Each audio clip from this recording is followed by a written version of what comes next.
এই আরএসপি এর আগের নির্বাচনে এককভাবে ইলেকশন করে 10% ভোট পেয়েছিল। সাকিব তো তার তো শেয়ার বাজারে বিরাট দুর্নীতি আছে তার বিরুদ্ধে, এগুলো তো রিপোর্টেড পত্র পত্রিকায়। এবং পত্র-পত্রিকায় তো আপনাদেরও আসিফের বিরুদ্ধে সব রিপোর্টেড। আসিফ এটা তো প্রমাণ হয়নি। সাকিবেরটা কি প্রমাণ তারপর হয়েছে? হচ্ছে অবৈধ নির্বাচনে তিনি তো একজন এমপি। ফলে এই শুধুমাত্র এই জন্যই তো তার শাস্তি। আমি কয়েকটা বিষয় আপনার কাছ থেকে জানতে চাইবো, আপনার বিশ্লেষণ শুনতে চাইবো ছোট ছোট করে। কিন্তু শুরু করি যে ৭ই মার্চ, ঐতিহাসিক ৭ই মার্চে আমরা নাহিদ ইসলামের একটি বক্তব্য শুনলাম, আপনাদের দলের আহ্বায়ক। তিনি বলছেন মুক্তিযুদ্ধের নামে, শেখ মুজিবের নামে, ৭ই মার্চের নামে ফ্যাসিবাদের পুনর্বাসনের চেষ্টা করা হলে আমরা মেনে নেব না। মানে তাহলে কি ফ্যাসিবাদের পুনর্বাসন রুখতে মুক্তিযুদ্ধ, শেখ মুজিব, ৭ই মার্চ এগুলো তুলে দিতে হবে? না, ব্যাপারটা সেরকম না। কথাটা তো খুব পরিষ্কার।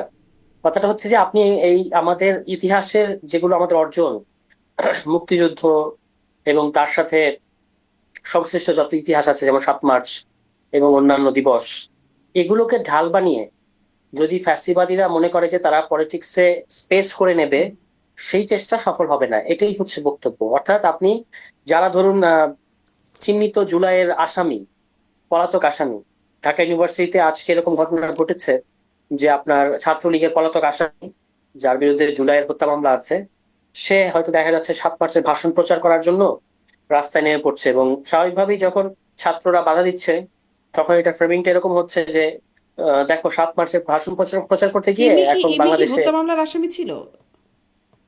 কিন্তু ইমির সাথে কারা, সেটা দেখতে হবে আপনাকে। হ্যাঁ, কিন্তু ইমির ইমিকেও তো সাথে কারা, তারা মারধর করে ছাত্রলীগের টেনে হিঁচড়ে নেওয়া হয়েছে। ছাত্রলীগের পোস্টেড নেতা।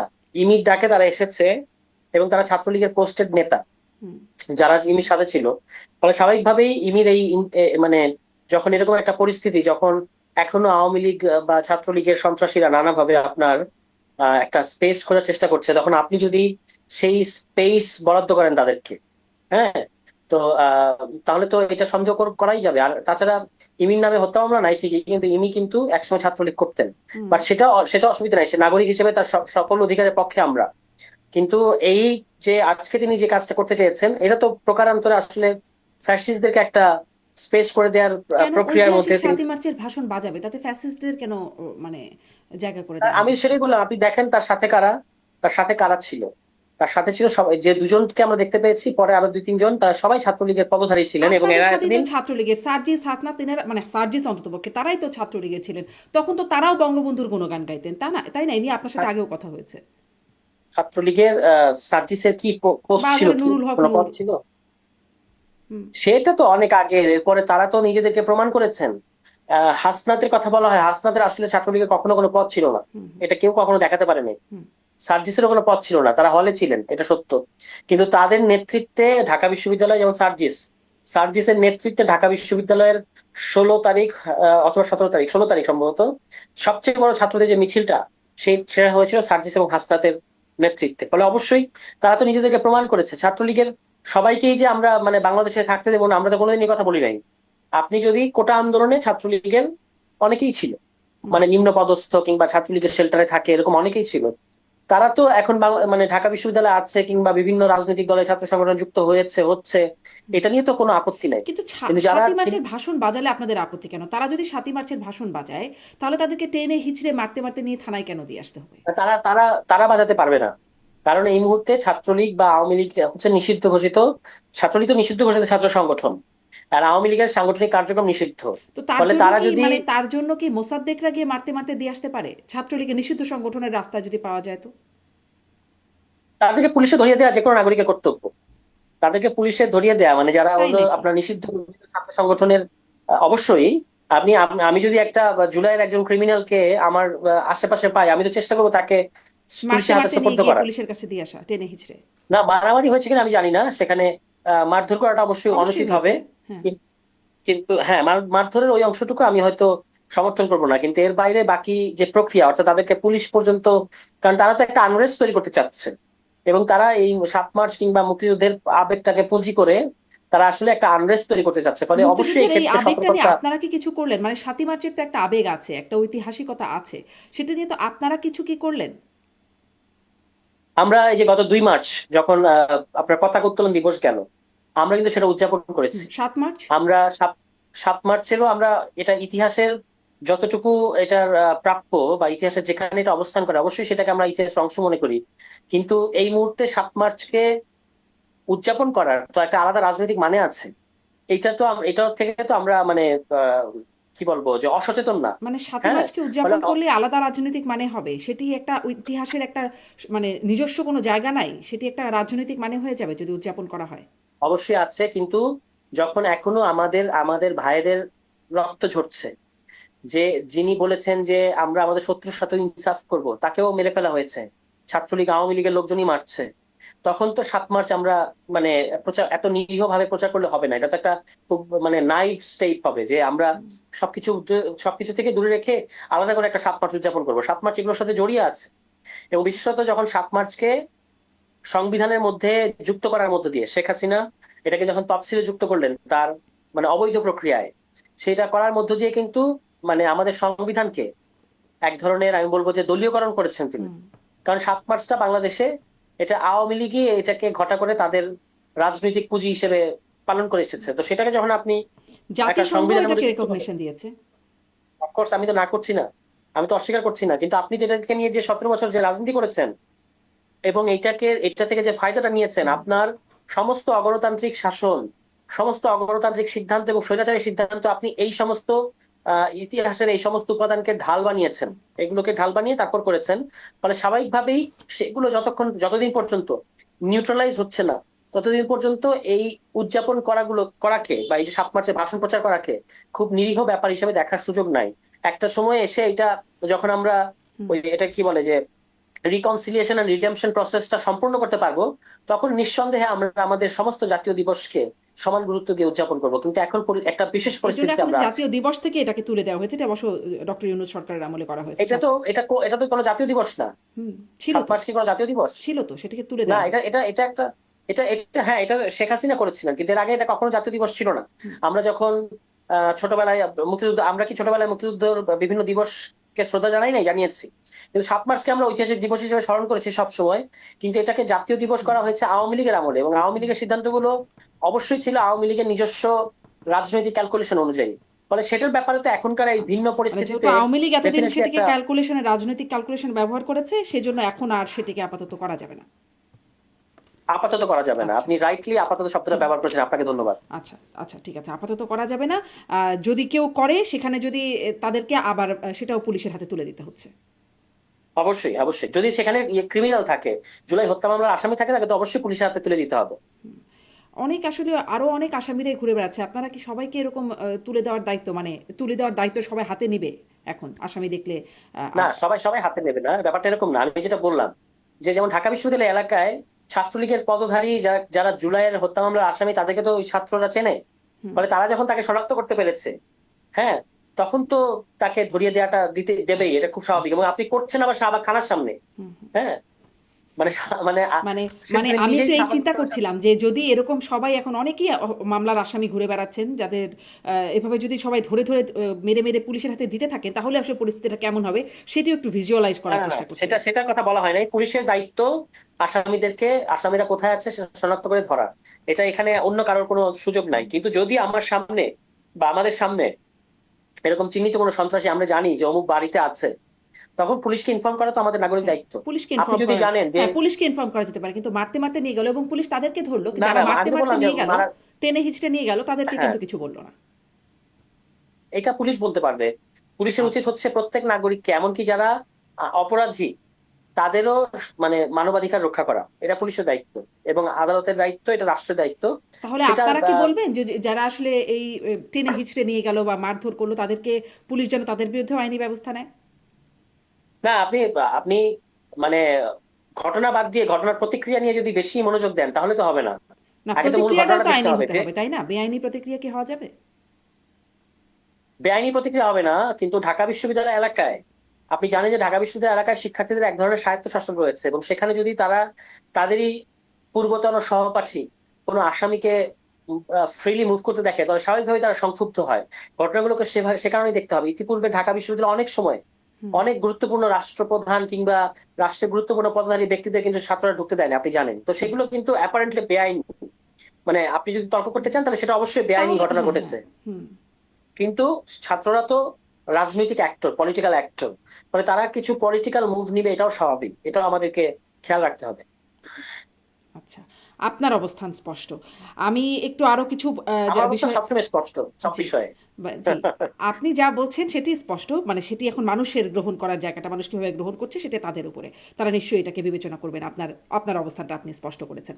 আমি একটু কথা বলতে চাই যে আ সম্প্রতি এটি নিয়ে আপনি কথা বলেছেন অবশ্য। আমি গণমাধ্যমে আপনাকেও কথা বলতে দেখেছি। ফলে আমি শুনেছি। কিন্তু তারপরেও আপনার কাছে আমি আমার অনুষ্ঠানের মাধ্যমে আরেকবার একটু খুব সংক্ষেপে শুনতে চাই যে সম্প্রতি রিজওয়ানা হাসান, সাবেক উপদেষ্টা, তার বক্তব্য নিয়ে আপনাদের জোটসঙ্গী জামাতে ইসলাম বলছেন যে তিনি ইলেকশন ইঞ্জিনিয়ারিং এর জন্য তাকে রাজসাক্ষী হিসেবে তাকে পেয়ে গেছি, এবং তার সাথে সাথে খলিলুর রহমানকেও দায়ী করছেন। আপনারা আসলে মানে আপনার দলের কোনো অবস্থান আছে কিনা যে তাকে কেন আপনার জোটসঙ্গী রাজসাক্ষী বলছে, তার বক্তব্যে রাজসাক্ষী বলবার মতো বিষয় আছে কিনা? না, একটা হলো যে আমাদের তো দলীয় অবস্থান নাই, এটা পরিষ্কার। এই জায়গা থেকে আমরা আমাদের দলের পক্ষ থেকে এই ইস্যুটাকে অ্যাড্রেস করা হয় নাই, করা হয়েছে। না। তার মানে এটাকে আমরা ইস্যু হিসেবে এটাকে আমরা পিক করছি না। আমরা তো প্রতিদিনই বিভিন্ন রাজনৈতিক ঘটনার বা প্রধান প্রধান ঘটনাগুলোর বিপক্ষে, এই যেমন আপনি একটু আগে শুরু করলেন যে আমাদের আহ্বায়কের যে বক্তব্য দিয়ে, মানে যেটা আমাদের কাছে রাজনৈতিকভাবে গুরুত্বপূর্ণ, আমরা সেটাকে অ্যাড্রেস করি প্রতিদিন নানা কর্মসূচি এবং বক্তব্যের মধ্য দিয়ে। যেহেতু এই স্পেসিফিক ঘটনাটাকে আমাদের দলের তরফ থেকে অ্যাড্রেস করা হয় নাই, তার মানে আমরা মনে করছি না যে এই বিষয়ে দলীয় অবস্থান জানানোর প্রয়োজন আছে। এর পাশাপাশি আমি নিজে মন্তব্য করেছি একটা প্রোগ্রামে, আপনি দেখেছেন, একটা টক শোতে। সেখানে আমি পরিষ্কার বলেছি যে এই বক্তব্যের অন্য সমালোচনা হতে পারে, কারণ উগ্রবাদ, মৌলবাদ, এই যে শব্দগুলো, এগুলোর নানা ধরনের রাজনৈতিক মানে আছে। এগুলো নিয়ে সেই 9/11-এর পর থেকে একাডেমিক এবং বুদ্ধিবৃত্তিক অঙ্গনে যে বেশ ক্রিটিক্যাল চর্চা আছে, সেটা অন্য বিষয়। মানে মৌলবাদ জুজুর তৈরি করার মধ্য দিয়ে কোনো অগণতান্ত্রিক শাসন, আপনি দেখবেন যে আমাদের দেশে অগণতান্ত্রিক শাসন থাকার পেছনে একটা প্রধান যুক্তি ছিল যে না, আদারওয়াইজ মৌলবাদ চলে আসে। ফলে আমরা সেই রাজনীতি বিরোধিতা করেছি অতীতে, সেটা এক ব্যাপার। কিন্তু প্রধান বিগত সরকারের উপদেষ্টা এবং অত্যন্ত পাওয়ারফুল উপদেষ্টা রিজওয়ানা আপার যে বক্তব্যটাকে নিয়ে ইলেকশন ইঞ্জিনিয়ারিং এর প্রমাণ হিসেবে হাজির করা হচ্ছে, আমি মনে করি যে এটা সেরকম কোনো বক্তব্য উনি দেন নাই। তার কথাটাকে এখানে একটু মিস ইন্টারপ্রেট করা হচ্ছে। তিনি বলতে চেয়েছেন যে যারা রক্ষণশীল যে গোষ্ঠী, যারা নারীর বিরোধী কিংবা বিভিন্ন স্থাপনায় হামলা করেছে, তারা চেষ্টা করেছে, কারণ গণতান্ত্রিক স্পেস যখন উন্মুক্ত হয়ে গেছে তখন এটার সুযোগও কোনো কোনো রেডিকাল গোষ্ঠী নেওয়ার চেষ্টা করেছে। চেষ্টা করেনি তা না, কিন্তু আমরা তাদেরকে মেনস্ট্রিম হতে দেই নাই। হুম। এর সাথে জামায়াত ইসলামীর কোনো সম্পর্ক নাই কিংবা নির্বাচনের কোনো সম্পর্ক নাই। কিন্তু যখন সাংবাদিক এই বিরোধী দল শব্দটা মানে কথার মধ্যেই ঢুকিয়ে দিয়েছে, তখন একটা কনফিউশন তৈরি হয়েছে যে যেন ওই আহ, ওই উগ্রবাদী বা ওই গোষ্ঠীগুলো দ্বারা জামায়াত ইসলামীকে বোঝানো হচ্ছে। আসলে সাংবাদিক বলছেন রেজওয়ানা তাদের আপা, মধ্যে একটা পার্ট বিরোধী দলেও আছে। তখন সৈয়দা হ্যাঁ, রিজওয়ানা হাসান বলছেন যদি থেকেও থাকে, আমার এটা আপনার হচ্ছে কাজ হবে ফিগার অফ তাদের স্পিচ। রাজনীতির যতটুকু অংশ নারী বিদ্বেষী ততটুকুকে, মানে সেইটুকুর বিরুদ্ধে কাজ এই করা। কথার সাথে তো, এই কথার তো কোনো কোনো সমস্যা নাই। মানে না। যদি সেটা যেই হোক, কোনো রাজনৈতিক দল হোক কিংবা অন্য কোনো শক্তি হোক, যেগুলো গণতান্ত্রিক উপাদানের বিরুদ্ধে যে ব্যাপারগুলো আছে, সেটা কোনো ধর্মবাদী দলই হতে হবে নেসেসারিলি না, এটা কোনো জাতীয়তাবাদী দলও হতে পারে। যদি তাদের কোনো বিষয় স্পেসিফিক ভাবে সমাজ এবং রাষ্ট্রের জন্য ক্ষতিকর হয়, তাহলে সেই স্পেসিফিক বিষয়গুলো নিয়ে আমাদের কাজ করতে হবে, এটা ছিল তার বক্তব্য। এবং আমরা অন্তর্বর্তী সরকারের আমলে এই যে নারী শক্তি বিরোধী কিংবা আপনার এই যে যারা বিভিন্ন স্থাপনায় হামলা করেছে, তাদেরকে কিন্তু আমরা মেইন স্ট্রিম হতে দেই নাই। আমরা নানা সীমাবদ্ধতার মধ্যে তাদেরকে কন্টেইন করেছি বা তাদেরকে আমরা প্রতিহত করেছি। তাহলে মানে এটা ছিল তার বক্তব্য। এইরকম অভিযোগ দেবার মতো কিছু আপনি খুঁজে পাচ্ছেন না যে ইলেকশন ইঞ্জিনিয়ারিং এর সাথে জড়িত করে তার বিরুদ্ধে যে তদন্ত চাওয়া হচ্ছে বা রাজসাক্ষী, এটার কোনো এলিমেন্ট নাই বা ভিত্তি নাই? না, তার ওই বক্তব্য থেকে এরকম কোনো আচ্ছা, সিদ্ধান্ত ড্র তাহলে করা কেন, যায় না, এটা এটা আমার কি মতামত। মনে হয় যে মানে জামাত, আপনাদের জোটসঙ্গী জামাত কেন গায়ে পড়ে নারী বিদ্বেষী উগ্রবাদীদের যে ট্যাগটা সেটা নিজের গায়ে নিয়ে আসলো, যে তাদেরকেই এটাও বলা তো তারা হচ্ছে? দিতে পারবে, এটা তারা দিতে পারবে, হুম। এটা তারা দিতে পারবে। এবং আমি মনে করি যে এখানে এই ইস্যুটা তারা ভুলভাবে যদি পিক করে, তাহলে আসলে এটা রাজনৈতিক ক্ষতিই হবে, তাদের নিজেদের নাকি রাজনৈতিক আসলে ক্ষতি তারা হবে। তাই এই জন্য তাদের গায়ে লাগলো? না, সেরকম না। আমার কাছে মনে হয় সেরকম না। কেউ কি নিজে থেকে বলে যে আমি হচ্ছে অগণতান্ত্রিক শক্তি কিংবা মানে আমি ওখানে হচ্ছে কে অমুক রে, শক্তি, ঠাকুর এটা ঘরে কে রে, আমি কলা খাই না টাইপের অবস্থা নাকি? না। এটা আপনি বলতে পারেন, মানে এটা একটা মানে স্টাইল, মানে ডিডাকশন স্টাইল, যে আমি যেহেতু এরকম সেহেতু এরকম, এটা হুম। বলা যাবে। হুম। কিন্তু আমি মনে করি যে এখানে রেজওয়ানা আপার বক্তব্য যেমন মিস ইন্টারপ্রেট করা হয়েছে, সে এটা জামায়াত ইসলামীও এটা ভুলভাবে পিক করেছে, বা তারা হয়তো এটা নিজেদের দিকে না নেওয়াটাই ভালো হবে। কারণ এটা আসলে তাদেরকে উদ্দেশ্য করে বলা হয় না। আমি পরবর্তীতে ওনার সাথে কথাও বলেছি, উনি আরো আমাকে এক্সপ্লেইন করেছেন, উনি বলেছেন যে না, এটা আসলে ওরকম কোনো ইন্টেনশন থেকে বলা হয় নাই, এটা মানে কার সম্পূর্ণভাবে সাথে, রিজওয়ানা মিসফায়ারিং হাসানের সাথে হচ্ছে। কথা হয়েছে? জি, আমি তাকে আচ্ছা। জিজ্ঞেস করেছি জামাতের যে কারোর সাথে এটা কথা হয়েছে? তারাও তো আপনাদের জোট সঙ্গী। হুম, আমি তাদের কয়েকজন নেতাকে জিজ্ঞেস হ্যাঁ। করেছি যে এটা হুম, হুম। আসলে ব্যাপারটা কি, তখন তারা তারা তাদের মতো করে একটা ব্যাখ্যা দিয়েছে। কি আমি ব্যাখ্যা? বোঝানোর চেষ্টা করেছি যে এটা তারা কি ব্যাখ্যা দিয়েছে? তারা মনে করছে যে তাদেরকে এখানে নির্বাচনে একটা ইঞ্জিনিয়ারিং করে হুম, হারানো হয়েছে। নির্বাচনে যে ইঞ্জিনিয়ারিং এর ব্যাপার, এটা কিন্তু, এই অভিযোগ কিন্তু আমাদের আছে যে সূক্ষ্ম পর্যায়ে ইঞ্জিনিয়ারিং হয়েছে, এবং এই অভিযোগ কিন্তু আমাদের আছে। কিন্তু আমি বলছি যে রিজওয়ানা আপার ওই বক্তব্য থেকে এই সিদ্ধান্ত ড্র করা যায় না, এর ফলে মিসফায়ারিং করা যাবে না। হুম। মানে তাহলে যেমন কি এটি জামাতের খলিলুর রহমানের যে অপকৌশল? ইস্যুটা খলিলুর রহমানের যে ইস্যুটা, তিনি অন্তর্বর্তী সরকারের উপদেষ্টা ছিলেন, এবং ফ্ল্যাগ ফ্ল্যাগের গাড়ি নিয়ে তিনি ওই দক্ষিণ প্লাজায় ঢুকলেন শপথের দিন, হুম, আবার আরেকটা ফ্ল্যাগ দিয়ে তিনি বের হলেন। এইটা তো সিরিয়াস কনফ্লিক্ট অফ ইন্টারেস্ট হিসেবে আমরা মনে করি, এবং হুম, আমরা এটা বলেছি। তার যোগ্যতা বা তার ক্যাপাসিটি নিয়ে কোনো প্রশ্ন করছে না, কিন্তু প্রশ্নটা হচ্ছে যে এই যে আপনি আসিফ মাহমুদ এবং মাহফুজকে নিয়ে যেটা বলার চেষ্টা করলেন, আপনি বিএনপি এবং হুম, এরা হুম, অন্যরা, যে আহ, যে কিভাবে তারা সরকারে থাকলে তো এটা কনফ্লিক্ট অফ ইন্টারেস্ট ইত্যাদি ইত্যাদি, পুরো একটা বছরই কথাটা বলা হয়েছে। তারা তো তফসিলের আগেই পদত্যাগ করলেন, আসিফ নির্বাচনই করেন নাই, মাহফুজ দলেই আসেন নাই। তো এটাকে আপনারা এত বড় ইস্যু করলেন, যারা হুম। করেছে। অন্যদিকে এই এই খলিলুর রহমান মানে শপথ নেওয়ার আগ পর্যন্ত একটা সরকারের অংশ ছিলেন, অন্তর্বর্তী সরকারের অংশ ছিলেন, আবার তিনি পরের সরকারের অংশ হয়ে গেলেন। এটার বিএনপির ব্যাখ্যা কি? বিএনপি কিন্তু এটার ব্যাপারে কোনো ব্যাখ্যা দেয় না।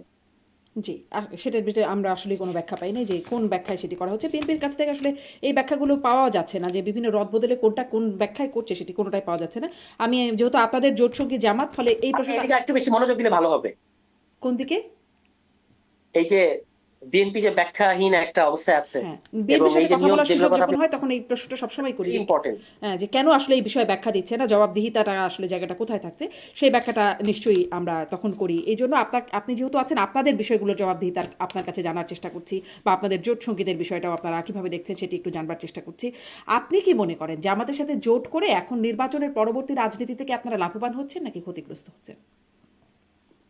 জামাতের সাথে জোট করাটা আমাদের একটা খুবই দূরদর্শী এবং বাস্তববাদী সিদ্ধান্ত ছিল, এবং আমরা সেটা দ্বারা, আমরা যেমন এটার দ্বারা বেনিফিটেড হয়েছি, জামায়াত ইসলামীও বেনিফিটেড হয়েছে। এটা কিন্তু একতরফা না, আমাদের সাথে জোট করার কারণে কিন্তু তারাও আপনাদের বেনিফিটেড অনেক হয়েছে। মানে যাকে বলে পোস্টার গার্ল এরকম নারী নেত্রীরা সরে দাঁড়িয়েছে এনসিপি থেকে, আপনারা এখনো যে দেখছি, মিডিয়ায় আজকেও যে মনে হয় দেখলাম রাঙামাটিতে কতজন এনসিপি থেকে পদত্যাগ করেছে জামাতের সাথে জোট কন্টিনিউ করার জন্য বা করার জন্য।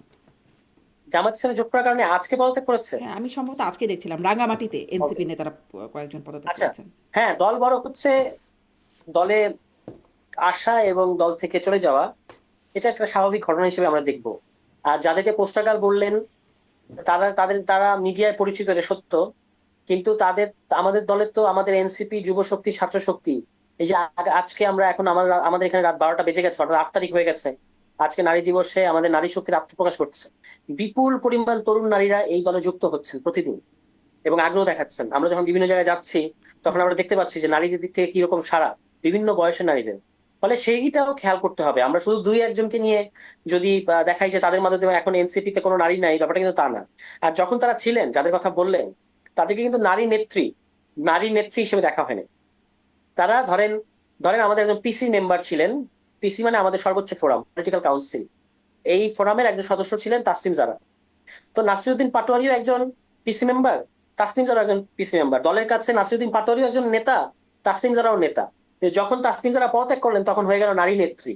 হুম। তো এই ফ্রেমিংটাও তো আমাদের না, কি বলে, কেন চিহ্নিত কেন করতে আসলে হবে। ফ্রেমিংটা হয়তো এই কারণেই হলো কিনা যে মানে একসাথে নারীরা, বিশেষ করে আপনাদের দলের যারা পরিচিত মুখ নারী ছিলেন, তারা মোটামুটি সবাই সমস্যা এটার বিরোধিতা করলেন, এবং অনেকে সরে গেলেন, কেউ কেউ আবার বিরোধিতা করেও বা সমালোচনা করেও থেকে গেলেন। কিন্তু সমালোচনাটা কিন্তু হয়েছে নারীদের কাছ এটা থেকে সত্য না, মূলত। পুরোপুরি সত্য না। আমি বলি কিরকম হয়েছে।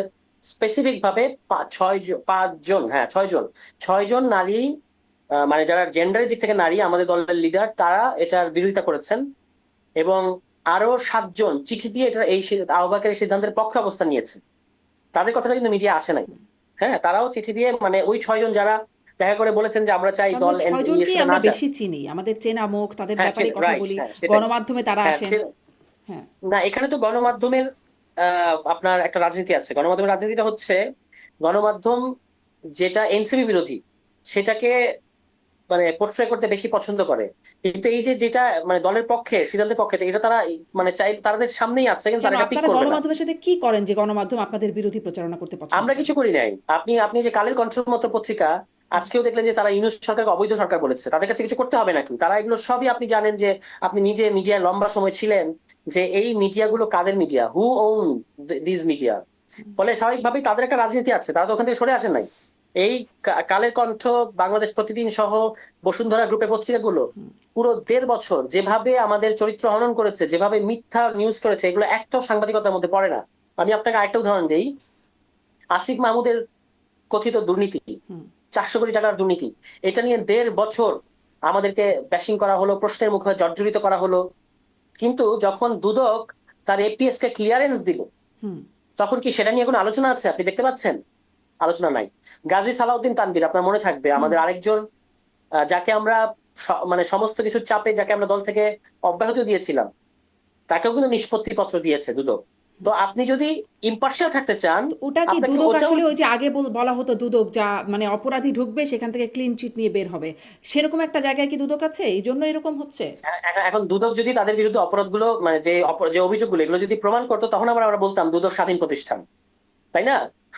সো এগুলো তো না সবই আমরা আমরা বুঝি না যেগুলো বলতাম, ধরেন পলিটিক্যাল। আপনাদেরই সাবেক একজন নেতা ছিলেন মুনতাসির মামুন, তিনি লিখছেন ফেসবুক পোস্টে লিখছেন, জুলাই গাদ্দার আসিফ মাহমুদের ধাপ্পাবাজিতে অনেকে দেখি খুশি। আরে ভাই, দুর্নীতির টাকা কেউ ব্যাংকে রাখে না, এটা কমন সেন্স। আসিফ নিজে আমাকে বলেছিল সে এনসিপিকে 70 কোটি টাকা দিছে, কই পাইলো? এনসিপি চলে আসিফের দুর্নীতির টাকা, এটা ওপেন সিক্রেট। আরও লিখছেন, মাহফুজ এনসিপিকে খুব একটা টাকা দেয় না, যা দিছে আসিফ মাহমুদ, এরকম হচ্ছে তার বক্তব্য।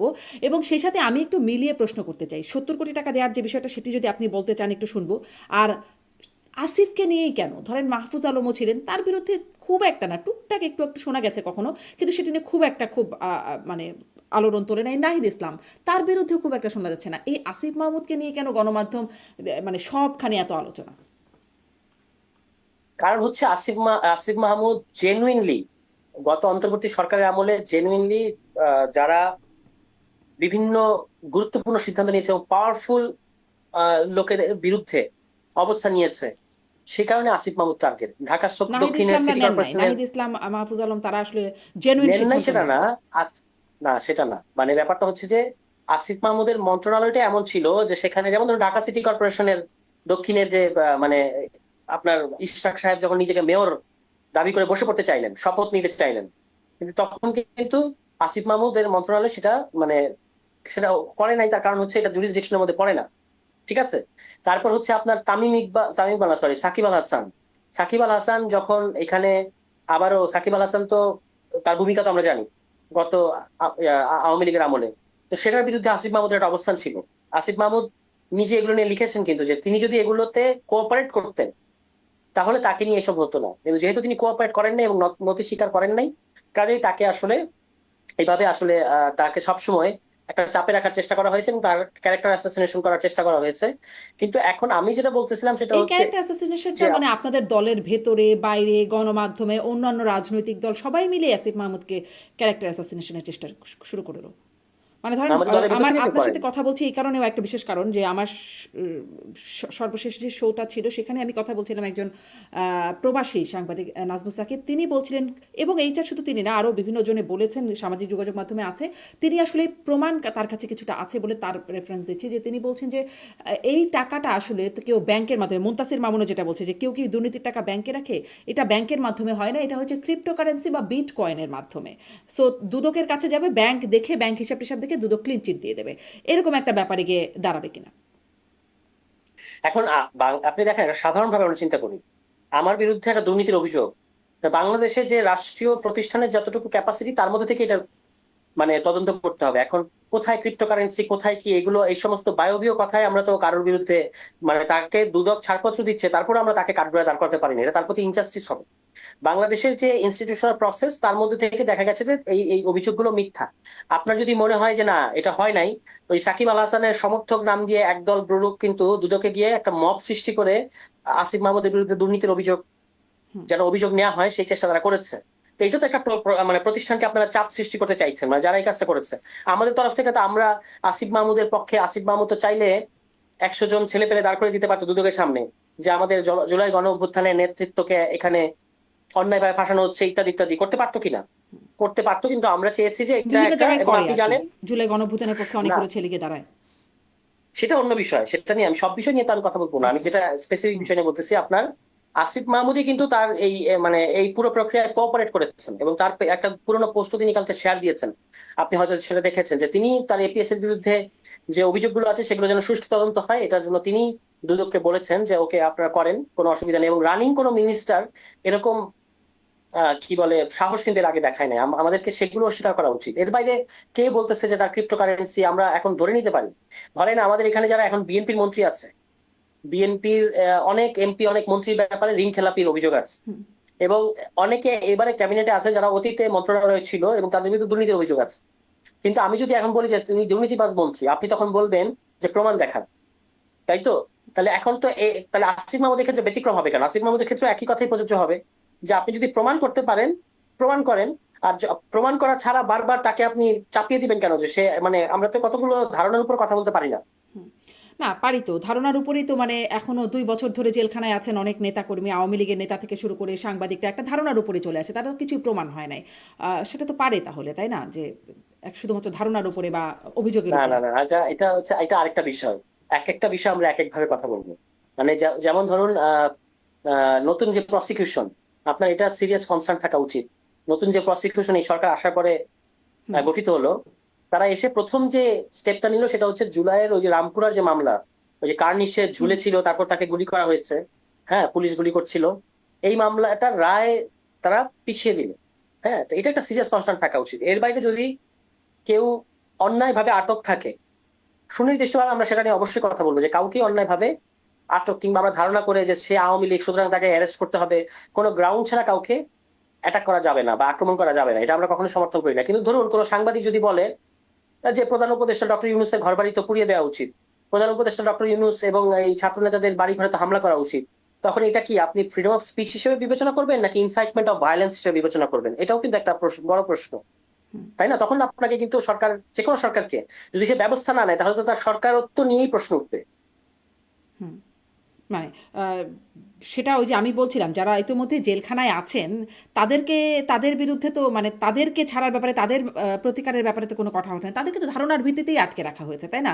তাদের বিরুদ্ধে না কোনো তদন্ত হয়েছে, প্রমাণ হয়েছে, কিন্তু তারা আসলে কোনো জামিনও পান নাই, জেলখানায় আটক রয়েছে। ডেভিড বার্গম্যান তিনি বলছিলেন, সাংবাদিক ডেভিড বার্গম্যান, যে কতজন ২ বছর, অনেকে আছেন ৮০ ঊর্ধ্ব, অনেকে আছেন খুব দুরারোগ্য ব্যাধিতে আক্রান্ত, তারা জেলখানায় শুধুমাত্র ধারণার বশতই কিন্তু রয়ে গেছেন, তদন্ত হয় নাই। তিনি কি এই কথাটা বলেছেন যে ধারণার ভিত্তিতেই তাদেরকে ধরে রাখা হয়েছে? বিচার ছাড়া, বিচার ছাড়া কিসের ভিত্তিতে রাখা হয়েছে? বিচার ছাড়া তাদেরকে রাখা বিচার ছাড়া হয়েছে। কে? আমি জানি না, মানে যদি এরকম হয় তাহলে অবশ্যই সেটা নিন্দনীয় হবে, কিন্তু আমি ধরেন আমি যতটুকু যদি বলি জানি যে যারা সাংবাদিকদের কথা, উনি আরো অনেকজনের, আওয়ামী লীগেরও কয়েকজন বর্ষীয় নেতার কথা বলেছেন। ধরেন সাংবাদিক মোজাম্মেল বাবু, শ্যামল দত্ত, ফারজানা রূপা, শাকিল, তারা যে এখনো জেলখানায় আছেন, তাদের বিরুদ্ধে তো অভিযোগ, তদন্ত কিছু প্রমাণিত হয় নাই, তাই না?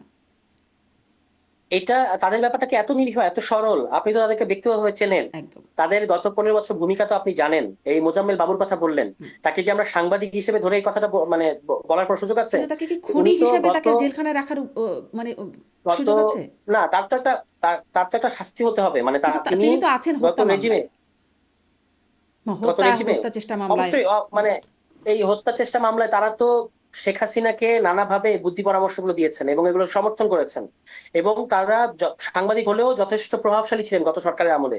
এবং তারা আসলে দলীয় লোক, শুধু হুম। সাংবাদিকতার ওই হুম। মানে কি বলে আমব্রেলা পড়লে দেখালে তো হবে না। তারা আসলে এই জুলাই গণহত্যার সাথে নানাভাবে জড়িত। এবং আপনি সাংবাদিক সম্মেলনগুলোতে যেভাবে তারা শেখ হাসিনার গণহত্যা, শেখ হাসিনার বিভিন্ন ধরনের দুর্নীতি এবং অপকর্মগুলোকে সমর্থন করেছেন, তাদেরকে কি এমনি এমনি শুধুমাত্র সাংবাদিক হিসেবে দেখার সুযোগ আছে? আমি মনে করি সুযোগ নাই। ফলে তাদেরটা ওইভাবেই দেখতে হবে। হুম, মানে এই ব্যাখ্যাটা যদি কেউ বলে যে আপনাদেরকে ওভাবে দেখতে হবে, আপনারাও বুদ্ধি পরামর্শ দিয়েছেন, ফলে পুলিশ হত্যাকাণ্ড হয়েছে, এই যে এই দুর্নীতি, নানান রকম দুর্নীতি হচ্ছে, সেগুলোকে আপনারা সাফাই গাচ্ছেন, ফলে আপনাদেরকেও যদি হত্যা মামলা দিয়ে পরে আটকে রাখা হয়, সেটা কি মানে তখন কি ওটাকে যৌক্তিকতা পাবেন আপনারা খুঁজে? পুলিশ হত্যা কোথায় ঘটলো? না, পুলিশ হত্যাকাণ্ডের ঘটনা ঘটেনি 5 থেকে 8ই আগস্টের মধ্যে বা তার ওই সমসাময়িক সময়? না, এটাকে তো আমরা পুলিশ হত্যা হিসেবে দেখতে পারি না। এটা আমি বললে তো হবে না। এখন যিনি স্বরাষ্ট্রমন্ত্রী তার একটা বক্তব্য করে শোনাই। হুম। এখন বলেন নাই কিন্তু, মানে স্বরাষ্ট্রমন্ত্রী হওয়ার পরে বলেন নাই কিন্তু, স্বরাষ্ট্রমন্ত্রী হওয়ার আগেই তিনি এটা বলেছেন। এটা আমি পড়ে শোনাই, 2 লাইন। আপনি একটু মনোযোগ দিয়ে শুনবেন আশা করি। ছাত্র গণ অভ্যুত্থান 2000, এটা কারটা পড়ছি, এখন যিনি স্বরাষ্ট্রমন্ত্রী সালাউদ্দিন আহমেদ। ছাত্র গণ অভ্যুত্থান 2024-এ আওয়ামী লীগ ফ্যাসিস্ট বাহিনী এবং তাদের অনুগত কতিপয় আইন শৃঙ্খলা বাহিনীর সদস্য নিরীহ নিরস্ত্র আন্দোলনকারী ছাত্র জনতার উপরে হানাদার বাহিনীর মতো ঝাঁপিয়ে পড়ে নির্বিচারে গণহত্যা চালায়। তবে জনগণের প্রতিরোধের মুখে হানাদার বাহিনীর কিছু লোক প্রাণও হারায়। তারা গাদ্দার, তারা বিশ্বাসঘাতক। জনতার আদালতে তাদের বিচার হয়ে গেছে।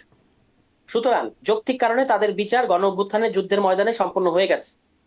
সুতরাং ওই যে এই কথাটা এসেছিল কখন, ওটা তো ওই যে যখন বলেছে না যে আপনার, প্রতিরোধ করতে গিয়ে, আপনি যেটা পড়ছিলেন যে প্রতিরোধ করতে গিয়ে তাদের মানে তার প্রতিরোধের মুখে হয়েছে, কিন্তু তো অনেকে তো প্রতিরোধের মুখে না, হ্যাঁ, ধরে ধরে পরে 5 থেকে 8ই আগস্টে ধরে ধরে থানা শুদ্ধ জ্বালিয়ে দেওয়া বা 5 থেকে 8, না না, স্পেসিফিক করে বলতে হবে। স্পেসিফিক স্পেসিফিক করে না বললে আমরা, যেইটাকে পুলিশ হত্যা হিসেবে বলা হয়, এটা মূলত ঘটেছে গণ অভ্যুত্থানের 5 তারিখ পর্যন্ত।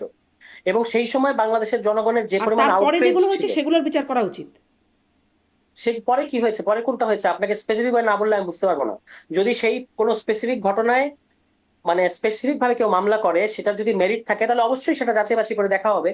কিন্তু গণ অভ্যুত্থান পর্যন্ত যেগুলো ঘটেছে সেগুলো আমরা প্রতিরোধমূলক ব্যবস্থা হিসেবেই দেখতে হবে। এবং এটা, এই আপনি জানেন যে কিছুদিন আগে যখন এই পুলিশ হত্যা কথাটা আবার আনার চেষ্টা করলো একদল লোক, হুম। স্বরাষ্ট্রমন্ত্রী কিন্তু এটাকে ডিসম্যান্টেল করে দিয়েছেন। তিনি বলেছেন যে এটা কোনো সুযোগ বা বাস্তবতা নাই। ঠিক আছে? সুতরাং এটা নিয়ে আমরা আর এটাকে পুলিশ হত্যা বলে গণ অভ্যুত্থানকে খাটো করাটা উচিত হবে না। হুম, আচ্ছা, এখন ডিসমেন্টাল হয়ে যাচ্ছে এটা, ঠিক আছে, আপনারা বলছেন এখন ডিসমেন্টাল হয়ে যাচ্ছে, ভবিষ্যতে কখনো? আমরা বলছি না, আমরা বলছি না, স্বরাষ্ট্রমন্ত্রী বলছেন। হুম। আবার আবার এখন তার মানে বিএনপির মধ্যেও মির্জা ফখরুল ইসলাম আলমগীরও বলছে যে পুলিশ হত্যার তদন্তের ব্যাপারে আবারও সেই কথাটা উঠছে, যেটির ব্যাপারে নাহিদ ইসলাম আবার আপত্তি তুলছেন যে এখন আবার সেই ইস্যুতে যদি কথা বলা হয় সেটি মেনে নেওয়া হবে না, এরকম বক্তব্য আমরা নাহিদ ইসলাম মানে এই বক্তব্যটা এখনো আবার উঠছে পুলিশ হত্যার তদন্তের বিষয়, সেটিও নিশ্চয়ই শুনেছেন। না, কবে কবে ওই, না, আপনি যে স্থানীয় সরকার মন্ত্রী যেটা উল্লেখ করলেন, উনি আসলে বিষয়টা সম্পর্কে তার যে মন্তব্যটা ছিল একটা অসচেতন মন্তব্য। হুম। অসচেতন কেন? কারণ তাকে, তিনি একটা জায়গা থেকে আরেকটা জায়গায় যাচ্ছেন, হঠাৎ করে সাংবাদিক জিজ্ঞেস করেছেন যে পুলিশ হত্যা কি হবে। হুম। হুম। তো তিনি বলেছেন এই ব্যাপারে স্বরাষ্ট্রমন্ত্রী যেভাবে চিন্তা করছেন ওভাবেই হবে। এটা ছিল তার মূল কথা। তো স্বরাষ্ট্রমন্ত্রী তো তার কথাটা বলে দিয়েছেন। এখানে তিনি দায়িত্বপ্রাপ্ত, মানে তার বক্তব্যে দায়িত্বশীল বক্তব্য হিসেবে আমরা ধরবো। আচ্ছা, আর একটু পরের প্রসঙ্গগুলোতে আসি। সম্প্রতি পল কাপুর, মার্কিন সহকারী পররাষ্ট্রমন্ত্রী মধ্য ও দক্ষিণ এশিয়া বিষয়ক, তিনি সফর করে গেলেন। বিএনপির সাথে দেখা হলো, জামাতের সাথে দেখা হলো, এনসিপির সাথে বৈঠকের কথা ছিল, কিন্তু হলো না কেন? এখানে একটু কমিউনিকেশনের গ্যাপ হয়েছে। আমাদের সাথে দেখা হওয়ার, মানে একটা সাক্ষাৎ, সৌজন্য সাক্ষাতের কথা ছিল আমাদের দলের আহ্বায়ক এবং সদস্য সচিবের সাথে, তার একটা বৈঠক ছিল। কিন্তু টাইমিং এর একটা হেরফের হওয়ার কারণে আমাদের আহ্বায়ক সদস্য সচিব দুজনেই ঢাকার বাইরে অবস্থান করছিলেন এবং পরবর্তীতে আর শিডিউলটা মেলে নেয় আর কি। এটা একটা মানে কি বলবো আমি, অনাকাঙ্ক্ষিত এবং মিসকমিউনিকেশন ঘটে গেছে এখানে, এর বাইরে আর কোনো কারণ নেই। মিসকমিউনিকেশনটা কার কাছ থেকে ঘটলো, আপনাদের কাছ থেকে নাকি মানে তাদের পক্ষ থেকে? দ্বিপাক্ষিক দ্বিপাক্ষিক, মানে তাদের দিক থেকেও আমাদের দিক থেকে। হুম। কিন্তু এগুলো তো পূর্ব নির্ধারিত থাকে, তাই নয় কি? হুট করে কি ঠিক হয়? হ্যাঁ, পূর্ব নির্ধারিত, কিন্তু এখানে একটা ওভারল্যাপিং হয়েছে। এখানে আমার ধারণা ওভারল্যাপিং হয়েছে, কিংবা আমরা হয়তো এত অনেকগুলো কর্মসূচির চাপে এটা ঠিক মানে স্কেডিউলটা আপনারা মেনটেন করা প্রায়োরিটি দেন যায় না। নাই? না না, একেবারে সেরকম না। আপনি আমার মুখ থেকে এটা বের করতে চাচ্ছেন আমি বুঝতে পারছি, মানে কিন্তু তাহলে ব্যাপারটা কি, এরকম না। মানে বিষয়টা কি, কেন হলো না? ধরেন আপনার 1 2 3টা কাজ আছে, আপনি 2 নম্বর 3 নম্বর কাজ করলেন, 1 নম্বরটা করলেন, তার মানে 1 নম্বরটা আপনার প্রায়োরিটিতে নাই। এই জন্যই বোঝার চেষ্টা করছি আসলে কেন মানে এটা হলো না, মিসকমিউনিকেশনটা কি না, হলো? এটা স্রেফ একটা মিসকমিউনিকেশনই হিসেবেই বলতে হবে, এর বাইরে আর আমার এই বিষয়ে মন্তব্য করার কিছু নাই। আচ্ছা, কিন্তু মিসকমিউনিকেশনটা কি যে সেটা আর স্পষ্ট করবেন না? হ্যাঁ, আপাতত এটুকু এটুকু পর্যন্ত থাকাটাই ভালো হবে। আচ্ছা, মানে না গেলে কি খারাপ হবে সেটাও বুঝতে চাই যে এতটুকু না পর্যন্ত না, থাকা। খারাপ হবে, খারাপ আচ্ছা। কিছু হবে না, মানে হুম। এটা একটা মিসকমিউনিকেশন হয়ে গেছে এবং আমরা তাদেরকে পরবর্তীতে আমাদের দিক থেকে আমরা জানিয়েছি যে এটার জন্য আমরা কি বলে, এটা একটা অনাকাঙ্ক্ষিত গ্যাপ হয়েছে এখানে। আচ্ছা। একটু এটাও আনতে চাই, সম্প্রতি দেখছি যে মানে আপনারা তো রাষ্ট্রপতির অভিশংসনের জন্যও বলেছেন যে প্রথম অধিবেশনে রাষ্ট্রপতির অভিশংসনের জন্য, এর আগে থেকেও রাষ্ট্রপতির বিষয়ে আপত্তি ছিল এনসিপির। এখন রাষ্ট্রপতি মানে জয় বাংলা স্লোগান থেকে বাংলাদেশ জিন্দাবাদ স্লোগান দিচ্ছেন। আহ, কি মনে হয় তিনি কি এই স্লোগান দিয়ে সামনে আসলে রাষ্ট্রপতির পদে টিকেই যাবেন? জাস্ট একটা এটাই মূল্যায়ন। তো আমাদের দেশের তথাকথিত সাংবিধানিক ধারাবাহিকতা। আমি তো আজকে এটা লিখলাম হুম। যে জয় বাংলার রাষ্ট্রপতি এখন বাংলাদেশ জিন্দাবাদের রাষ্ট্রপতি হয়ে গেছে। ঠিক আছে। সো সাংবিধানিক ধারাবাহিকতা সহ আরো যে সমস্ত মানে উদাহরণ মানে মানে আপনাদেরও তাই এখানে, হয় নাই? আপনারাও নেতারাও আমার বঙ্গবন্ধু, আমার বঙ্গবন্ধু, বঙ্গবন্ধু এই সেই, সেখান থেকে মুজিববাদ মুর্দাবাদ হয়ে গেছেন। না, মাঝখানে মাঝখানে ইতিহাসটা আপনি বাদ দিচ্ছেন। তারা তো নিজেদেরকে মাঝখানের জনগণের ইতিহাসে পক্ষ, তারা যে বঙ্গবন্ধু জনগণের ছিলেন পক্ষ। না। না, আমি বলছি যে মাঝখানে এই যাদের কথা বললেন তারা যে মানে জনগণের পক্ষে, সেটা তারা প্রমাণ করেছেন। তারা জীবনের ঝুঁকি কিন্তু নিয়েছেন। আগে আজকে তো যদি ঠিকই গণঅভ্যুত্থান বঙ্গবন্ধু সফল না হতো, বঙ্গবন্ধু করেছিলেন। করতে পারেন অবশ্যই। আমি তখন আমি তো কিসের আমার আশায় পলিটিক্যাল করেছিলেন? পজিশন, আমার ম্যাচ না এটা তো একটা সময় আমরা অনেকেই 2013 সালে শাহবাগে গেছি না, হুম। পরবর্তীতে আমরা বুঝতে পেরেছি না যে এখানে ভুলটা কোথায়। এখানে এটা তো আমরা আমরা আমাদের তো উপলব্ধি হয়। সবচেয়ে বড় কথা হচ্ছে যে আমরা ওই জনগণ ওই ক্রিটিক্যাল একটা মুহূর্তে জনগণের পক্ষে ছিলাম কিনা। এই রাষ্ট্রপতিকে ছিলেন, কিংবা তিনি কি এরকম একটা কোনো আপনার ধরেন ডক্টর মোহাম্মদ ইউনূস যখন আমাদের এখানে গণহত্যা ছিলেন এবং তো, তিনি তো ইয়ে, শপথ পড়ালেন সংবিধান অনুযায়ী, তিনি তো এই দায়িত্বটা নিলেন, পালন করলেন তো, যা যা বললেন সব সব অধ্যাদেশ স্বাক্ষর করে না দিলেন। না, এটা তো করলেন এগুলো না? তো গণঅভ্যুত্থানের পরে। এটা গণঅভ্যুত্থানের পরে। আমি বলছি যে গণঅভ্যুত্থানটা ঠেকানোর জন্য তিনি কোনো পদক্ষেপ নিয়েছিলেন কিনা আমি আপনি কি জানি? এটা আমরা কিন্তু জানি না, এবং তিনি কোনো পদক্ষেপ নেন নাই। এবং এই কারণেই তিনি তো জনাব জাস্ট চুপ্পু হচ্ছে, আগেও চুপ ছিলেন, পরেও চুপ ছিলেন, এখনো মানে তিনি তো আসলে কখনোই কোনো পদক্ষেপ নেন নাই। গণঅভ্যুত্থানের আগেও নেন নাই, গণঅভ্যুত্থানের সময়ও নেন নাই, তারপরের সময়ও তিনি অবরুদ্ধ ছিলেন। খুব একটা বলার কিছু তার কখনোই ছিল না। এখনো যখন বলছেন তখন আগের কথা বলছেন যে এই সময় আমাকে অবরুদ্ধ করে রাখা হয়েছে, কিন্তু বর্তমান সময়ে এসে আবার বাংলাদেশ জিন্দাবাদ স্লোগান দিচ্ছেন। তিনি না তো এই যে কখনো কিছু এখন যে বলেন নাই। এখন যে এখন যে তিনি তিনি যখন এখন সাক্ষাৎকার দিলেন কালের কণ্ঠে, হ্যাঁ, তখন কিন্তু তিনি বললেন যে তিনি অমুক সময়ে এই গত 1.5 বছর অন্তর্বর্তী সরকারের সময় এই কথাটা বলেছেন, সরকার তার কথা রাখেনি। হুম। একটা কিছু বলেছেন তো, হুম। মানে ভেতরে একটা মেসেজ তো পাস করেছেন। তো তিনি কি এই কথাটা এই সাক্ষাৎকারের মধ্যে কোথাও বলেছেন যে আমি গণহত্যা বন্ধের জন্য প্রধানমন্ত্রীকে এই নির্দেশনা দিয়েছিলাম বা এই কথাটা বলেছিলাম? বলেন নাই। কাজেই তাকে, তিনি তো আসলে কমপ্লিসিট, এই ক্রাইমের কমপ্লিসিট। এবং বিএনপির এখানে আপনার হঠকারী রাজনীতিটা হচ্ছে এই যে তারা এরকম একজন প্রমাণিত দুর্নীতিবাজ। আপনি আওয়ামী লীগ শুধু এটা তো বিষয় না, আপনি একটা রাষ্ট্রের সর্বোচ্চ গুরুত্বপূর্ণ পদে আছেন এবং আপনার বিরুদ্ধে দুর্নীতির অভিযোগ আছে, আপনার দ্বৈত নাগরিকত্ব আছে। এগুলো তো বিএনপি একসময় আওয়ামী লীগ আমলে কম্পাইল করে যাদের সামনে হাজির করেছিল। পাশাপাশি ন্যূনতম আত্মমর্যাদার পরিচয় এখানে বিএনপি দেওয়া উচিত ছিল। যে তারেক রহমান সাহেব আমাদের যিনি এখন প্রধানমন্ত্রী, তাকে চুপ্পু কি ভাষায় সম্বোধন করেছিলেন এটা আমি উচ্চারণ করতে চাই না। শহীদ প্রেসিডেন্ট জিয়াউর রহমানকে তিনি বলেছেন অবৈধ সামরিক শাসক। বেগম খালেদা জিয়াকে জিয়া অরফানেজ ট্রাস্ট মামলার যে ভুয়া মামলায় মানে নাজেহাল করার পেছনে যারা ছিলেন তার মধ্যে অন্যতম কারিগর হচ্ছেন এই চুপ্পু।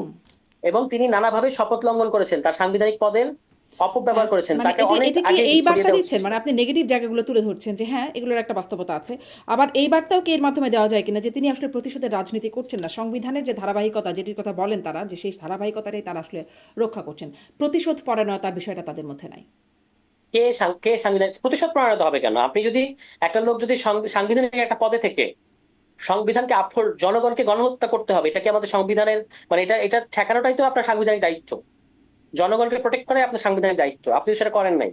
ফলে এই তাকে যদি এই কারণে তার বিরুদ্ধে ব্যবস্থা নেওয়া হয়, লিস্ট তাকে অপসারণ করা হয় তার পদ থেকে, এটা কেন প্রতিশোধ হবে? এটা তো প্রতিশোধ হবে না। কিন্তু বিএনপি এখানে যে সাংবিধানিক ধারাবাহিকতা, ধরেন আপনি যে সাংবিধানিক ধারাবাহিকতার কথা বলতেছেন, আমি আপনাকে একটা প্রশ্ন করি যে তিনি যে সংসদ ভেঙে দিলেন এই অন্তর্বর্তী সরকার মানে গণঅভ্যুত্থানের পরে, এই সংসদ ভেঙে দেওয়ার যে ক্লজটা আমাদের সংবিধানে আছে, সেখানে বলা আছে যে আপনার প্রধানমন্ত্রীর লিখিত পরামর্শ লাগবে। যদি প্রধানমন্ত্রী লিখিত হয় বলেন যে আপনি সংসদ ভেঙে দেন, তিনি তিনি সে অনুযায়ী করতে পারবেন। এরকম কোনো পরামর্শ থেকে আমরা জানি? না। তাহলে তিনি তো এই যে সংসদটা ভেঙে দিলেন, এখানে তো তিনি একটা কোট আনকোট অসাংবিধানিক কাজ করেছেন। কিংবা তিনি যে 106 এর অধীনে সরকার গঠন করতে বললেন, তাই না? এটা তো প্রধানমন্ত্রী পরামর্শ ছাড়া করা যায় না, কিন্তু প্রধানমন্ত্রী নিজেই পালিয়ে গেছেন। ফলে তিনি নিজেও কিন্তু পুরোপুরি সংবিধানের ভেতর থাকতে পারেন নাই, থাকার কোনো সুযোগ ছিল না। না তাহলে আপনি কেন মানে মানে সাংবিধানিক ধারাবাহিকতা? প্রধানমন্ত্রীর পরামর্শক্রমে তার যাবতীয় কাজই করতে হবে দুটো কাজ ছাড়া, সেটা প্রধানমন্ত্রী নিয়োগ আর মানে এই দুটো কাজই বাদ দিয়ে রাইট। তার আসলে এবং সেখানেও আসলে সে নিজের সিদ্ধান্ত আসলে থাকে না। কিন্তু ওই সময় তো মানে আদালতের সিদ্ধান্ত আসলো, 106-এর আদালতের সিদ্ধান্ত আসলো, তার অনুসারে না তিনি শপথ পড়ালেন। না না, কিন্তু আদালতকে এই রেফারেন্সটা পাঠিয়েছেন তো তিনি। আদালতকে তো রেফারেন্স, আদালতটা স্বপ্রণোদিত হয়ে তো 106 এর অধীনে সরকার গঠন করতে বলেন নাই। আদালতকে তিনি জিজ্ঞেস করেছেন রাষ্ট্রপতি হিসেবে যে এটা করা যাবে কিনা, মানে পরামর্শ চেয়েছেন। আমি বলছি এই পরামর্শ তিনি যে চাইলেন, এটাও কি এটা তিনি চেয়েছিলেন প্রধানমন্ত্রীর আসলে? পরামর্শ ছাড়া। মানে এটা তার নামে হ্যাঁ, হলো, বাকি সব অধ্যাদেশগুলো দ্যাট ইজ যেমন তার নামে হলো। That is also that is also my that is also my না, তিনি তো এইটাকে আপলোড করলেন যে আমি যে আপনি যে কালের কণ্ঠ যে সাক্ষাৎকারের কথা বলেছেন না, সেখানে তো তিনি বললেন যে তিনি তো এটা বলেন নাই যে আমাকে জোর করা হয়েছিল এই ক্ষেত্রে। তিনি বলেছেন যে আমি প্রধান বিচারপতির সাথে এটা কনসাল্ট করেছি, মানে এটা তিনি দায় নিয়েছেন। কিন্তু আমি বলছি আপনি যে কাজটা করলেন, এটা কি আপনি প্রধানমন্ত্রীর পরামর্শ করেছেন? তো প্রধানমন্ত্রী পরামর্শ না করলে আপনিও তো সংবিধান ভঙ্গ করেছেন। আপনি কিসের সাংবিধানিক ধারাবাহিকতা যুক্তি আমাদেরকে দেখান? এগুলো তো আমরা বললেই তো আমরা এটা মানবো না, তাই না? ফলে তাকে অপসারণ করাটাই ছিল হতো সংবিধান সম্মত, কারণ তিনি অনেক আগেই ওথ ভঙ্গ করেছেন। তিনি অনেক দুর্নীতির, তার ব্যাপারে দুর্নীতির অভিযোগ আছে, এবং এই পদে থাকার নৈতিক, রাজনৈতিক, আইনি সকল যোগ্যতাই তিনি আসলে অনেক আগে হারিয়েছেন। তাকে অপসারণ করাটা, যখন ধরেন এই যে অভিশংসনের যে ধারাটা, রাষ্ট্রপতিকে অভিশংসন করা যাবে কেন? তিনি যদি তার শপথ ভঙ্গ করেন। তো তিনি তো তার শপথ ভঙ্গ করেছেন। আপনি তাকে জোর করে টিকিয়ে রাখাটাই আসলে সংবিধানকে ভায়োলেট করা। কিন্তু তাকে যে সাংবিধানিক ধারাবাহিকতার নামে রাখা হয়েছে, এটাই আসলে একটা নজিরবিহীন ঘটনা। এখানে সংবিধানের সাথে এটা কোনো সম্পর্ক নাই, কিন্তু এটাই দেখানো হচ্ছে, এটা আনফরচুনেট। আপনাদের কি মনে হয় আসলে কারণ আপনি যে কথাগুলো বললেন যে বেগম জিয়াকে নিয়ে, তারেক রহমানকে নিয়ে বা জিয়াউর রহমানকে নিয়ে যে বলেছেন, তারপরেও তাকে কেন রাখছে বিএনপি? আপনারা কি মনে করেন এর পেছনে কি কারণ? আমি জানি না, এটা বিএনপির একটা কোনো অ্যামনেশিয়ার ছাড়া আমি আর কিছু ভাবতে পারছি না। মানে এরকম একটা, মানে হঠকারী এবং অরাজনৈতিক সিদ্ধান্ত, এবং এটা পুরো গণ অভ্যুত্থান সহ তার দলের জন্য একটা অসম্ভব অবমাননাকর একটা ব্যাপার। যে এখনো আমি দেখতে পাচ্ছি তার ভিডিও সোশ্যাল মিডিয়ায় ভাইরাল হচ্ছে প্রতিদিন, যে তিনি তারেক রহমানকে যে ভাষায় সম্বোধন করেছেন, যেভাবে তিনি বেগম খালেদা জিয়াকে, নাকি আসলে বিষয়টা মানে এরকম যে আপনারা যেই মানে অভ্যুত্থানের পক্ষে যারা বা জামাত এনসিপি আপনারা এত অসম্ভব চাপ দিচ্ছেন, সেই চাপে তাদেরকে আসলে এরকম একটা জায়গায় গিয়ে দাঁড়াতে হচ্ছে যে মানে এনাদেরকেও ইনক্লুড করতে হচ্ছে? মানে আমাদের চাপ দিতে হবে কেন? আপনি যেটা লজিক্যাল সেটা করেন। আপনি বাংলাদেশ ব্যাংকের একজন যোগ্য গভর্নরকে সরিয়ে দিতে পারছেন, দলীয় লোক বসাতে পারছেন, মব তৈরি করতে পারছেন। আর যেটা রাজনৈতিক এবং মানে সবার জন্যই সম্মানজনক হতো, সেই কাজটা আপনি করতে পারছেন না, সেখানে আপনি সংবিধানের দিয়ে দেখাচ্ছেন। অথচ আপনি যখন বাংলাদেশ ব্যাংকের গভর্নরকে সরালেন, বাংলাদেশ ব্যাংক অর্ডারের কোনো ধারা আপনি কিন্তু মেনে এই কাজটা করেন নাই। বিএনপিটা বলতে পারবে না যে আমরা বাংলাদেশ ব্যাংক অর্ডার 1972, হুম হুম হুম। আমরা আমাদের ব্যাংকটা যে অর্ডারে চলে, এটা হচ্ছে 1972 একটা অর্ডার। তো সেই অর্ডারের অমুক ধারা অনুযায়ী আমরা তার বিরুদ্ধে এই ব্যবস্থাটা নিয়েছি। বাংলাদেশ ব্যাংকের গভর্নর তো আর কোনো সরকারি প্রতিষ্ঠান মানে ইয়ে না, জি পদধারী না, জি, তিনি এটা একটা একটু আগেই বলছিলাম স্বায়ত্তশাসিত। যে এই ব্যাখ্যাগুলো আমরা আসলে বিএনপির কাছে পাচ্ছি না, এটা একটু আগে বলছিলাম রাইট, একদমই হ্যাঁ। তাই, যে এই ব্যাখ্যাগুলো আমরা বিএনপির কাছে পাচ্ছি না। যাই হোক, আপনার বক্তব্যটা আমরা শুনলাম।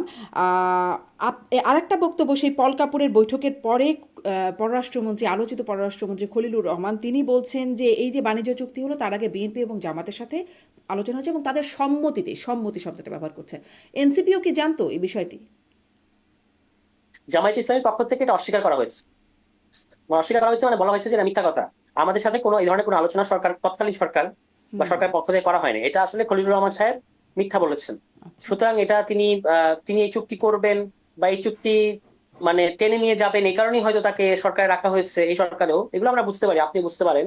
কিন্তু এর জন্য মিথ্যা বলার কোনো প্রয়োজন নাই, তিনি এখানে মিথ্যার আশ্রয় নিয়েছেন। আচ্ছা। আহ, আচ্ছা, স্পষ্ট তিনি মিথ্যার আশ্রয় নিয়েছেন, তাহলে তো এটা একটা বড় অভিযোগ যদি পররাষ্ট্রমন্ত্রী মিথ্যার আশ্রয় নিয়ে অবশ্যই থাকেন। অবশ্যই, এবং সবচেয়ে বড় জিনিস কিন্তু কনফ্লিক্ট অফ ইন্টারেস্টের দোষে দুষ্ট। জি, স্পষ্ট। আরেকটা প্রসঙ্গে একটু খুব ছোট্ট করে যাই, যে আপনাদের গণ অভ্যুত্থানের সহযোগী সহযোদ্ধা মাহফুজ আলম এবং আপনাদের মানে রাজনৈতিক সহযোদ্ধা ছিলেন তাজনোভা জাবিন, নারী নেত্রী, তারা মিলে একটা নতুন দল গঠন করছেন, অল্টারনেটিভস। সেটি নিশ্চয়ই আপনি খেয়াল করেছেন। এই প্রসঙ্গে আপনাদের কি বক্তব্য? আমি শুভকামনা জানাই তাদেরকে, কারণ আমাদের জুলাইয়ের পক্ষের যারা আছে তাদের তো নানাভাবে সক্রিয় থাকতে হবে। তাদের সাথে আমাদের একটা পর্যায়ে এসে মানে মিল হয় নাই, তারা আলাদা একটা উদ্যোগ নিয়েছেন। আমি তাদের সেখানে সফলতা চাইবো, প্রত্যাশা করব, এবং আশা করবো যে তারা তাদের কাজে সফল হবে। জি। আরেকটা জায়গায় আসছে, নেপালও নির্বাচন হলো, সেখানে গণঅভ্যুত্থানকারীদের দল আরএসপি তারা এখন নেতৃত্বে মানে সরকার গঠন করতে যাচ্ছে। অন্যদিকে আমাদের এনসিপি তাদেরও গণঅভ্যুত্থানের নেতৃত্ব দানকারী দল বলা চলে, অন্ততপক্ষে নেতারা, সম্মুখ সারির নেতারা তারাই এনসিপিতে আসছেন। তারা আসলে মাত্র 6টি আসন নিয়ে সংসদে। এই তুলনাটা এখন খুব হচ্ছে গণমাধ্যমে, নিশ্চয়ই দেখেছেন। এটা প্রসঙ্গে আপনার কি এটা একটা বক্তব্য? মিসপ্লেসড তুলনা। যারা এই তুলনাটা করছেন তারা নেপালের ইতিহাস সম্পর্কেও জানেন না, নেপালের বর্তমান সিচুয়েশন সম্পর্কেও জানেন না, তারা বাংলাদেশকেও বুঝেন না। তাদের কাজ হচ্ছে শুধু এনসিপি কে ব্যাশিং করা। এজন্যই তারা এই অসম তুলনাটা করছেন। এই যে ওই রাষ্ট্রীয় স্বতন্ত্র দল সম্ভবত, তাই না, হুম, হুম, আরএসপি, আরএসপি, হ্যাঁ। এই আরএসপি কিন্তু গণ অভ্যুত্থানের পরে সৃষ্ট কোনো দল না। এই আরএসপি এর আগের নির্বাচনে এককভাবে ইলেকশন করে 10% ভোট পেয়েছিল। হ্যাঁ, এবং ওই যে বালেন শাহ নাকি যেন হুম, হুম, নাম, তিনি কিন্তু এর আগে মেয়র ইলেকশন করা, হুম, এবং তিনি গণ অভ্যুত্থানে অর্থাৎ not equivalent to Nahid Islam. মানে এখানে যেমন নাহিদ ইসলাম গণ অভ্যুত্থানের পোস্টার বয়, তিনি কিন্তু সেরকম না। তিনি একজন পরিচিত, তিনি আগে থেকেই একজন হিপ হপ আর্টিস্ট ছিলেন সম্ভবত। ফলে তার আগে থেকে একটা ন্যাশনাল এক্সপোজার ছিল। এবং গণ অভ্যুত্থানের যারা হুম, তরুণ নেপালের, তাদের সাথে কিন্তু আমাদের যোগাযোগ আছে, আমাদের অনেকেরই যোগাযোগ আছে। তারা কিন্তু আমরা যেভাবে বালেন শাহকে ওই গণ অভ্যুত্থানের নেতা হিসেবে বানাতে যাচ্ছি, তারা বলছে যে he is absolutely not that guy. কিন্তু এটা জোর করে বানানো হচ্ছে। আমাদের বাংলাদেশের মূল উপলক্ষটা নেপালের পরিবর্তনকে সেলিব্রেট করা না, মূল উদ্দেশ্যটা হচ্ছে এনসিপি কে ব্যাশিং করা। হুম। এই দলটা 2022 সালে গঠিত দল, এই যে আরএসপি, এবং 10% ভোট তারা ক্যারি করেছে এর আগে। এবং নেপালে আপনি যেটা বাংলাদেশে বলা হচ্ছে যে নেপালে গণ অভ্যুত্থানের পক্ষের দল জিতে যাচ্ছে, বাংলাদেশে জিততে পারছে না, এটা আমি আশ্চর্যজনক এবং হাস্যকর ভাবে দেখলাম বিএনপি লোকেরা বেশি বলছে। এর মধ্যে তারা আসলে বোঝাতে চাচ্ছে যে বিএনপি গণ অভ্যুত্থানের দল না। হুম, হুম, বাংলাদেশে কি বিএনপি কি গণ অভ্যুত্থানের পক্ষে শক্তি না? আপনি তো এর আগে বললেন আমাদের 300 শহীদ আছে, 350 শহীদ আছে, 400 শহীদ আছে, এবং আমাদের ছেলেরা ওই যে আবিদ, ঢাকা ইউনিভার্সিটির, প্লিজ কেউ কাউকে ছেড়ে যায় না। কিংবা ছাত্র দলের ওই যে রাকিব, হুম। এখন যিনি সভাপতি, তিনি যাত্রাবাড়িতে বিরাট বড় ভূমিকা রেখেছেন। ছাত্র দলের সবাই তো ক্রেডিট নেওয়ার সময় নেয়। কিন্তু এখন আবার আপনি সাইকোলজিক্যালি কতটা গণঅভ্যুত্থানের বিরুদ্ধে চলে গেছেন যে আপনি মনে করছেন যে আপনি গণঅভ্যুত্থানের দল না। এই কারণে আপনি বলছেন যে দেখো এনসিপি পারলো না, নেপালে ওরা পেরে গেল। নেপালে ইলেকশনটা হয়েছে গণঅভ্যুত্থানের পক্ষের শক্তি এবং বিপক্ষের শক্তির মধ্যে। বাংলাদেশ ইলেকশন হয়েছে পুরোটাই গণঅভ্যুত্থানের পক্ষের শক্তির মধ্যে। এটাও গণঅভ্যুত্থানের কি একটা বিপক্ষের নজির শক্তি না যে গণ যতটুকু ছিল, অভ্যুত্থানের বিপক্ষের শক্তিকে কিভাবে আসলে প্রমাণ করা যায় যে তারা আসলে পরাজিত শক্তি, সেটির একটা ভালো উপায় কি এটা নয় যেটা বাংলাদেশে হয়েছে? বাংলাদেশে তো তাদেরকে নির্বাচনই করতে দেওয়া হলো না। দুটো এক না, দুটো। ওখানে তাদের বিরুদ্ধে শুধুমাত্র করাপশন চার্জ ছিল। হ্যাঁ, এবং যদিও আমরা নেপালে এটাকে পপুলার আপরাইজিং বলছি, গণঅভ্যুত্থান বলছি, কিন্তু এটা আসলে বাংলাদেশের জুলাই গণঅভ্যুত্থানের সাথে কোনোভাবেই মেলানো যাবে না। বাংলাদেশের জুলাই গণঅভ্যুত্থান মানে মানে অনেক বেশি তীব্র এবং অনেক বেশি ডিপ, এবং এটা একটা ফ্যাসিস্ট রেজিমের বিরুদ্ধে হয়েছে। নেপালটা কিন্তু সেরকম ছিল না। নেপালে একটা নির্বাচিত সরকারের বিরুদ্ধে, কোনো অবৈধ সরকারের বিরুদ্ধে না, একটা নির্বাচিত সরকারের বিরুদ্ধে গণ আন্দোলন হয়েছে দুর্নীতি এবং স্বজনপ্রীতির কারণে। এটার সাথে আপনি তুলনা করতে পারবেন 96 সালে বিএনপির সাথে, যে বিএনপির বিরুদ্ধে যে আন্দোলনটা হয়েছিল, 91 থেকে 96 যে সরকার বিএনপি ছিল, হুম। সেই সরকার যখন 96 সালে আরেকটা একতরফা নির্বাচন দিল, তখন যে আন্দোলনটা হয়েছিল, আপনি নেপালের আজকের এই আন্দোলনের সাথে সেটা তুলনা করতে পারবেন। ফলে ওই আন্দোলনের পরে, বাংলাদেশের 96 সালের আন্দোলনের পরে বিএনপি কি ইলেকশনে আসে নাই? জি। বিএনপি তো ইলেকশনে এসেছে। ফলে মূল বিষয়টা হচ্ছে আপনার পতন ঘটেছে কিনা। ফলে নেপালে বাংলাদেশকে তুলনা করার আগে এই সামগ্রিক মানে প্রেক্ষাপটটা সেটি একটা খেয়াল না অসম রাখলে আমরা। তুলনা হচ্ছে বলে আপনার মূল্যায়ন। অনেক ধন্যবাদ। কিন্তু ওই প্রশ্নটা রয়েই যায়, সবাই কেন এনসিপিকেই ব্যাশিং করতে চাচ্ছে? মানে এই ঘটনায় বা আগে দুর্নীতির ঘটনায়, সব ঘটনায় এনসিপিকেই কেন ব্যাশিং করার চেষ্টা? এবং তাদের এই কারণে দুঃখ প্রকাশ করা উচিত। এই যে ধরেন এনসিপি কে দুর্নীতির দায়ে আপনি নানাভাবে 1 বছর যে কাঠগড়ায় দাঁড় করানো হলো, যে দুটো আলোচিত ঘটনা, একটা হলো গাজী সালাউদ্দিন তানভীর, তার বিরুদ্ধে বলা হলো সে 400 কোটি টাকার হুম, দুর্নীতি করেছে, অথচ ওই প্রজেক্টটাই ছিল 127 কোটি টাকা। হুম, ওই যে এনসিটিভির যে ইয়েটার কথা বলা হচ্ছে তার বিরুদ্ধে, যে এনসিটিভির একটা ঘটনা সে 400 কোটি টাকা দুর্নীতি করেছে, ওই প্রজেক্টটা, টোটাল প্রজেক্টই ছিল আপনাদের 127 কোটি টাকা। হুম। এবং দ্বিতীয়ত হচ্ছে এপিএস কাণ্ড দিয়ে আসিফকে যেভাবে ঘায়ল করা হয়েছে, এই দুটো ঘটনাতেই মানে দুদকের ছাড়পত্র পাওয়া গেছে। যদি অন্তর্বর্তী সরকারের আমলে দুদকের পাওয়া যেত, তাহলে আসলে আপনি বলতে পারতেন যে এখানে একটা এনসিপির একটা ইনফ্লুয়েন্স আছে। কিন্তু এটা পাওয়া গেছে বিএনপি সরকারের আমলে। কাজেই এই যে যারা এতদিন এনসিপি কে এগুলো যারা ব্যাশিং করার চেষ্টা করেছে এবং এনসিপি কে দুর্নীতিবাজ ইত্যাদি তকমা দেওয়ার চেষ্টা করেছেন, তাদেরকে তারা যদি সত্যের লেশ মাত্র তাদের মধ্যে থাকে, তাহলে তাদের আসলে দুঃখ প্রকাশ করা উচিত। জি। মানে এই যে সাকিব আল হাসানের বিরুদ্ধে সহ আরো অনেকের বিরুদ্ধে যে ব্যাশিংগুলো করলো এনসিপিও, বিশেষ করে তার মধ্যে আসিফ মাহমুদ সজীব ভুইয়া তারাও ছিলেন, সেগুলোরই বা কতটা প্রমাণ হলো? কিন্তু ব্যাশিং তো ঠিকই হয়ে গেল, তার খেলা বাদ রয়ে গেল, তার নামে হত্যা মামলা হয়ে গেল। প্রমাণের সাকিবের ব্যাপারে কি প্রমাণের অভাব আছে? সাকিব তো তার তো শেয়ার বাজারে বিরাট দুর্নীতি আছে তার বিরুদ্ধে, এগুলো তো রিপোর্টেড পত্র পত্রিকায়। এবং পত্রপত্রিকায় তো আপনাদেরও আসিফের বিরুদ্ধে সব রিপোর্টেড। না না না, সাকিব এটা তো প্রমাণ হয়েছে। কোথায় প্রমাণ হলো? আসিফ এটা তো প্রমাণ হয়নি। সাকিবেরটা কি প্রমাণ তারপর হয়েছে? হচ্ছে আপনার সাকিব আপনার 2018 সালের ওই যে ভুয়া নির্বাচন, এই অবৈধ নির্বাচনে তিনি তো একজন এমপি। হুম। ফলে এই শুধুমাত্র এই জন্যই তো তার শাস্তি হওয়া উচিত। আপনি অবৈধ বাংলাদেশের মানুষের ভোটাধিকার হরণ করেছেন, আপনার শাস্তি হবে না? ফলে সে দুটোকে এক এক নির্বাচন করলে মেলানো করেছে, হবে সে না। তো নির্বাচন করেছে, কেন মানে তার শাস্তি হবে? কোথায় নির্বাচন হয়েছে? বাংলাদেশে নির্বাচন হয় নাই, 14, 18, 24-এ কোনো নির্বাচন হয় নাই তো।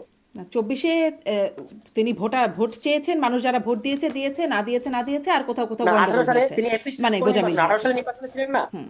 18 সালে নির্বাচনে এমপি ছিলেন না? হুম। ওটা তো একটা অবৈধ নির্বাচন।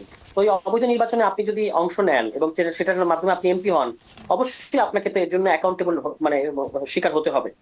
জি। শুধু ক্রিকেটার হিসেবে সাকিব আল হাসানকে দেখার সুযোগ নাই। পুরো এন্টায়ার বাংলাদেশ ক্রিকেটকে, সাকিবের সবচেয়ে বড় ক্রাইম, এন্টায়ার বাংলাদেশ ক্রিকেটকে তিনি আওয়ামীকরণ করেছেন। ক্রিকেটারদেরকে তিনি আওয়ামী লীগের পক্ষে, একটা দলের পক্ষে ভোট চাইতে নিয়ে গেছেন অন্যান্য ক্রিকেটারদেরকে। তো এটা তো আপনি তো ক্রিকেটার, কিছু পেশা, কিছু ইনস্টিটিউশন আমাদের নিরপেক্ষ রাখতে হবে, তিনি তো সেটা রাখেন নাই।